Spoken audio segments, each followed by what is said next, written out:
Hello student, ये जो question है ये कैपिटल बजटिंग का है। कैपिटल बजटिंग आपको मैंने पहले ही बता दिया था जब हमने वॉइस कॉन्फ्रेंस पे बात करी थी चैप्टर की। कैपिटल बजटिंग क्या होता है, उसके अंदर जो मेथड हैं अलग अलग, आपको payback period method, payback profitability method, rate of return method, इसके बारे में मैंने आपको पहले ही बता दिया था। आज मैं जो क्वेश्चन लेके आया हूँ आपको समझाने के लिए वो है पेबैक पीरियड मेथड। तो पेबैक पीरियड मेथड का ये जो है वो है अनइवन। जब अनइवन कैश इनफ्लो होता है, मतलब असमान कैश इनफ्लो होता है, तब इवन कैश इनफ्लो का आपको बता दिया। बहुत ही इजी मेथड था वो, और आप लोगों ने उसके क्वेश्चन भी किए।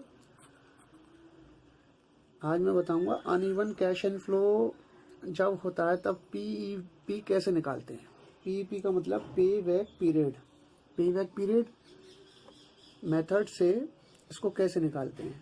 कैपिटल बजटिंग में मैंने आपको पहले भी बताया था कि ये जो पर्पस होता है वो प्रोजेक्ट, कौन सा प्रोजेक्ट कितने कम समय में आपको जो आपकी कॉस्ट है प्रोजेक्ट की वो रिटर्न कर रहा है।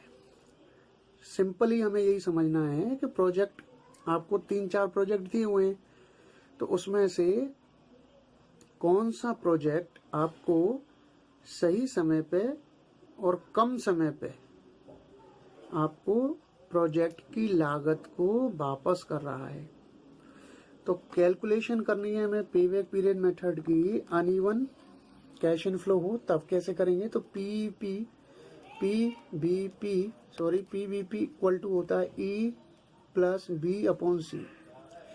ई का मतलब होता है बेटा यहाँ पर stand for number of year immediately presiding the year of final recovery. जो आपकी फाइनल रिकवरी है उससे है।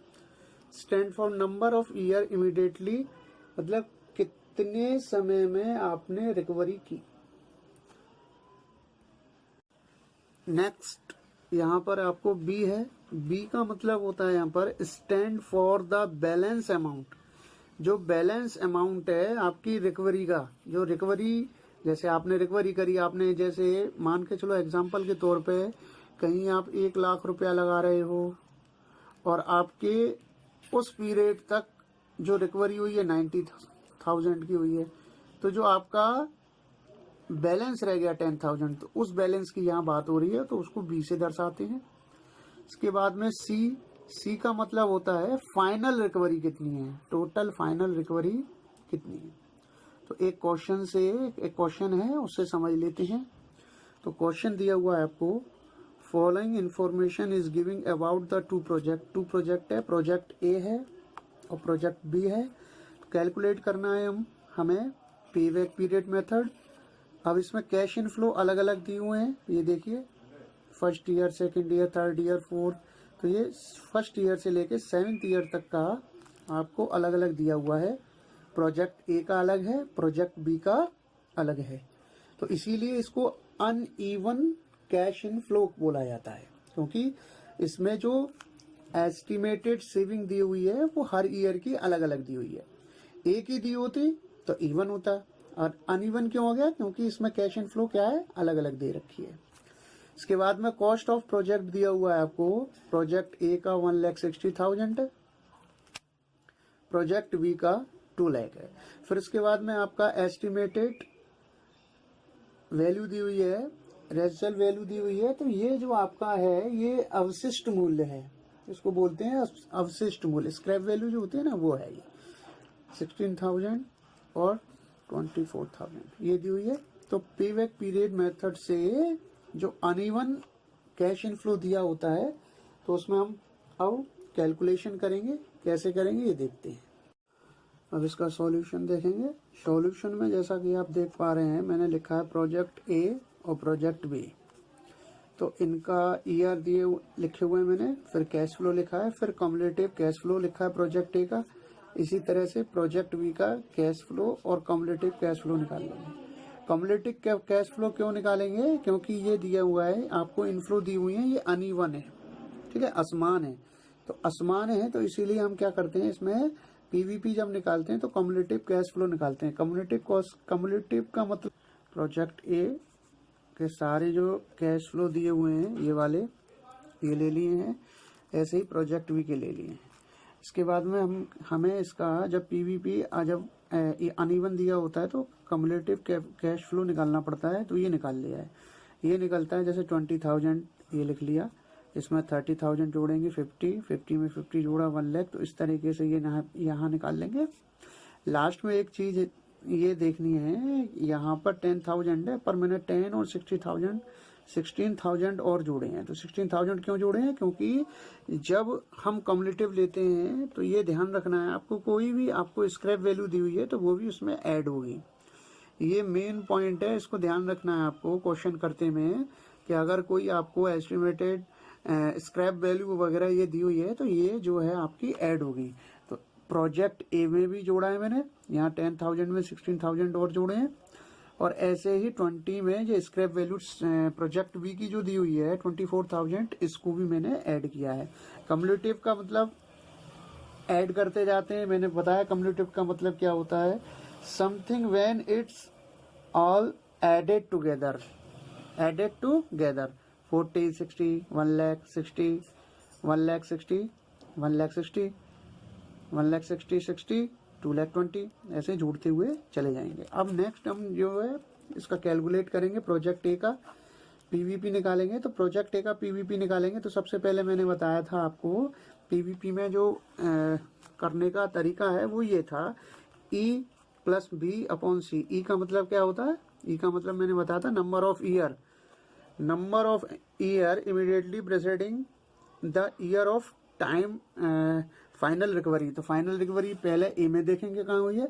तो फाइनल रिकवरी जो देखी जाती है वो इससे देखी जाती है कि आपका कॉस्ट ऑफ प्रोजेक्ट क्या है। तो कॉस्ट ऑफ प्रोजेक्ट ए में है 1,60,000। तो ये देखेंगे कि 1,60,000 कहाँ पूरे हो रहे हैं हमारे। तो ये देखेंगे, देखो यहाँ आके आपने देखा प्रोजेक्ट ए में यहाँ 1,50,000 हो रहे हैं और यहाँ 1,90,000 हो रहे हैं, तो ये ज्यादा हो रहा है, तो इसको यहाँ पर ही रोक देंगे। तो इसकी फाइनल रिकवरी जो होगी वो 4th ईयर में हो रही है 1,50,000। तो यहाँ लिख देंगे, इसको सॉल्व करेंगे तो यहाँ लिख देंगे 4 प्लस, तो फॉर्मूला क्या था, ई प्लस, तो ई क्या आ गया, ई आ गया आपका 4 ईयर, क्योंकि 4 ईयर में आपकी रिकवरी हो रही है 1,50,000 की, 1,50,000 की हो रही है, तो ये 4 ईयर आ गया। प्लस अब इसमें क्या देखते हैं, नेक्स्ट आता है आपका बी। बी का मतलब क्या होता है बेटा, बी का मतलब होता है stand for balance amount still to be recovered. तो बैलेंस अमाउंट निकालेंगे, बैलेंस का मतलब कि कितना रह गया, तो कितनी रिकवरी करनी थी आपको, रिकवरी करनी थी 1,60,000 की। तो आप इधर लिख लेंगे 1,60,000 माइनस, अब रिकवरी कितनी की हो गई आपकी 4th ईयर में 1,50,000 की। तो मैंने एग्जांपल से आपको बताया था 1,50,000 अपॉन, फिर क्या आता है, नेक्स्ट आता है सी। सी का मतलब आता है फाइनल रिकवरी, आपकी फाइनल रिकवरी कितनी हुई है। तो ये जो भी आप निकालोगे ये होता है next year minus previous year, तो मतलब रिकवरी ईयर। तो 1,90,000 में से 1,50,000 को माइनस कर दोगे, तो 1,90,000 में से 1,50,000 माइनस हो गए तो क्या बच गया बेटा 40,000। देन ये हो जाएगा 4 प्लस 10,000 अपॉन 40,000। तो ये जो आ जाएगा आपका, इसका आएगा 4 ईयर एंड 3 मंथ। ऐसे ही प्रोजेक्ट बी का निकाल लेंगे। प्रोजेक्ट बी में देखिएगा किया था, निकाला था कितने ईयर में उसका पे बैक पीरियड आ रहा है, ऐसे ही प्रोजेक्ट बी का निकाल लेंगे। वही चीज़ है, सबसे पहले ई लिखना है। ई का मतलब मैंने बता दिया कि कितने नंबर ऑफ ईयर हैं। तो नंबर ऑफ ईयर में रिकवरी हो रही है 1 2 3। 2 लाख की कॉस्ट है, 160 इधर आ रहा है, ये ज़्यादा हो रहे हैं तो यहीं तक मानेंगे, तो 3 ईयर आ गए। प्लस प्रोजेक्ट की कॉस्ट कितनी है माइनस रिकवरी कितनी हुई है। रिकवरी ये दिख रही है आपको 1,60,000 की हो रही है, तो ये ले लेंगे। अपॉन करके आता है सी का मतलब फाइनल रिकवरी। फाइनल रिकवरी का मतलब 2,20,000 में से माइनस कर देंगे 1,60,000। तो ये माइनस कर दिया तो आपका क्या आ गया 60,000। देन ये आ जाएगा आपका 3 ईयर एंड 8 मंथ। तो इसका मतलब क्या हुआ, देखिए इसमें प्रोजेक्ट ए जो रिकवरी कर रहा है अपने जो उसने कॉस्ट लगाई है उसमें उसको लग रहे हैं 4 ईयर 3 मंथ, और प्रोजेक्ट बी में जितना पैसा लगाया उसकी और जो उसका रिकवरी का है पे बैक पीरियड से वो आ रहा है 3 ईयर 8 मंथ। तो क्या कह सकते हैं इससे ये कह सकते हैं, जो कंक्लूजन इसका जो निकला, जो कमेंट्स है इसका, वो क्या है कि project B project B is better because it's payback period is